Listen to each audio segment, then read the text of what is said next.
Hello everyone, welcome to my channel Dr. Tapati's presentation. Myself Dr. Tapati. Today topic of the presentation is immunization, active versus passive. To clear your concept on this topic, stay with me till end of this video. I hope you will understand it. It will be short but informative. Let's start the presentation. First of all, definition of immunization. Immunization is the process of inducing immunity in our body to provide protection against disease. Or you can also define it as immunization is the process by which a person is made immune or resistant to an infectious disease. So main purpose of immunization is to induce immunity of our body. There are two types of immunization process, active and passive. Both of them are coming under adaptive or acquired immunity system. They both are classified into natural and artificial immunization process. Example of natural active immunization is natural infection or illness by pathogens like measles or chickenpox and subsequent recovery from the disease. It gives lifelong immunity to those pathogens. Artificial active immunization is done by vaccination. That means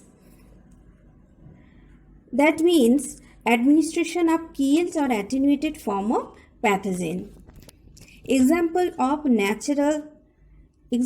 natural passive immunization is maternal antibodies which are transferred to baby after crossing the placenta during pregnancy. After birth, colostrum and breast milk of mother are good sources of antibodies. Artificial passive immunization is done by providing IgG antibodies to patient at risk. This table is showing the differences between active and passive immunization process. First of all, give their definitions. Active immunization is the process of stimulating the body to trigger the adaptive immune response for the production of antibody by administration of antigen. Whereas passive immunization is the process of providing IgG antibodies derived from human or animals to protect against infection to disease rather than producing them in our own immune system. Both of them are classified into two categories, natural and artificial. Active immunity can arise naturally as when someone is exposed to a pathogen such as measles and chickenpox. Having the disease usually leads to lifelong immunity to them. Infants obtain immunity from their mother's antibodies which cross the placenta to reach them in case of passive natural immunization process. Colostrum, the first secretion from the mammary glands after giving birth, is rich in antibodies. It provides protection for the infant. Breast milk contains antibodies that pass to the nursing babies. Administration of a killed or weakened form of the disease organism through vaccination is the process of artificial active immunization, whereas in case of passive artificial immunization, IgG antibodies are given as the medication to a non-immune individual. These antibodies are collected from the pooled and purified blood products of immune people or from animals like horses, sheep and rabbits. Immunological memory is present in case of active immunization process. If an immune person comes into contact with the same disease-causing microorganism in the future, the immune system of that person will recognize it and immediately produce the antibodies against it. Whereas in case of passive immunization, immunological memory is absent. In active immunization process, actually memory cells are produced after vaccination process, whereas in case of passive immunization, memory cells are not produced. Active immunization gives lifelong and sometimes long-lasting immunity, long-lasting protection, whereas passive immunization gives short-lived protection or lasts only for a few weeks or months. The response of active immunization takes days or weeks to develop, whereas passive immunization acts immediately. It is a big benefit of passive immunization, it acts immediately. Sometimes booster dose is required for active immunization, whereas uncertainty in dose response is observed in passive immunization. In active immunization, it will not work in immunodeficient people, whereas in passive immunization, it can be used in immunodeficient people. It is also an advantage of passive immunization process. Now I am going to show you few figures through which you will understand the difference very well. Just see these two figures. First figure is showing that in active immunization, the individual's own immune system is stimulated to produce antibodies. In that case, we are giving vaccine and antibodies are produced after vaccination, whereas in case of passive immunization, a person receives antibodies that have been produced by another individual's immune system. In that case, antibodies are directly administered into the patient.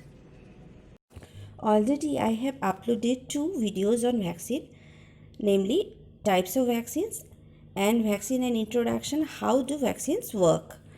I hope now you are familiar with vaccination process by watching those videos. It is an artificial active immunization process, already I mentioned it. Now know some important things related to passive immunization process. Passive immunization is used when there is a high risk of infection and there is insufficient time to develop immune response or to reduce symptoms of ongoing disease. In some cases, it is also used for snake bites.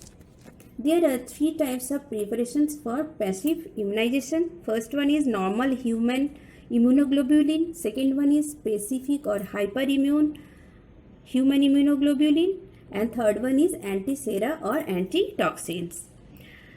It is also applied in some vaccine preventable diseases like diphtheria, tetanus, hepatitis B, rabies and measles.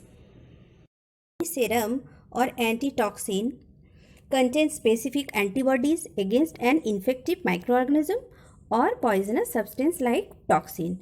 It is produced in human or animals like horse, sheep or rabbit. It can be used in another individual to provide immunity to a specific disease or to treat snakebite. This is a flow diagram for antitoxin production process. Toxoid is injected in horse or other animals and then antitoxin is collected from immunized horse. After that, antitoxin containing antibody is administered to patient at high risk. Therefore, the patient will be recovered from the disease. Antiserum and antivenom are also produced through the same type of process. Both of the processes are used for prevention as well as treatment of the disease. However, there are drawbacks for both of the cases. Active immunization takes time to start its action. Fever, serious eye infection, rashes, encephalitis, severe infection beginning at the vaccination site, and sometimes death. These are the drawbacks associated with active immunization, whereas in case of passive immunization, it is Short-lived hypersensitivity reaction is also observed. Cannot be used for routine cases of disease. It is costly process. Some antibody treatments are given via intravenous injection, which is time consuming and potentially complicated procedure. Antibodies are degraded quickly. Antisera may be contaminated with viral pathogens. I know you are already familiar with the term plasma therapy, which is showing some promising result to slow down the adverse effect of COVID-19. It is an experimental process where plasma from the blood of a recovered COVID-19 patient is transfused to a critically ill coronavirus patient. It is a passive antibody therapy or passive immunization process. Few people recover from coronavirus infection are donating their blood for this purpose. However, it is not proved as 100% effective. Therefore, vaccine is our main target against COVID-19. Thank you very much for watching this video.